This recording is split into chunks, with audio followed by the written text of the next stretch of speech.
আমাদের গাছপালা দেখিয়েছিলাম, এবারে আমাদের এবছরে হয়েছে জামরুল। এই যে দেখো, অনেক ফুল হয়েছিল, তো গরমের জন্য ঝরেও গেছে, তাও কিছু ফল হয়েছে, কিছু না ভালোই হয়েছে। আমরা কোনোবারে এতটা পাইনি। জামরুলের রংটা দেখো জাস্ট, আর প্রচুর একটা সেই লাল রঙের পোকা বলছি পিঁপড়ে পাওয়া যায়। এত পিঁপড়ে হয়েছে যার কারণে পাতাগুলো কুঁকড়ে যাচ্ছে, তোমরা দেখছো, এর জন্য ফলনটাও অনেক কম আসছে। এই যে দেখো কত ফল হয়েছে, তোমাদের সাথে শেয়ার করছি। জুম করলে তোমরা হয়তো ভালোভাবে দেখতে পাবে।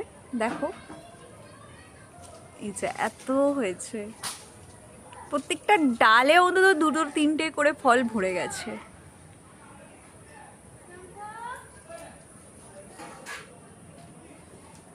প্রচুর হয়েছে, মানে এতটাই ছোট গাছ, তাতে যে এত হবে আশা করা যায়নি। গাছটার সাইজটা তোমাদের একটু করে দেখাই। এই যে এই ছোট্ট মতো গাছ, বেশি বড়ও না,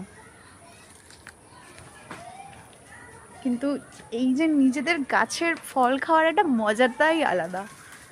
এটাকে আমাদের আম গাছগুলো রাস্তার ধারে ছিল, মানে এখনও আছে, এবছর সেরকম ফল হয়নি, তো প্রায় সময় ওগুলো চুরিই হয়ে যেত, আমরাই আর পেতাম না। তবে এটা আমাদের নিজস্ব বাড়ির বাগানের ভিতরে হয়েছে, তো তাই চান্সটা আছে যে আমরা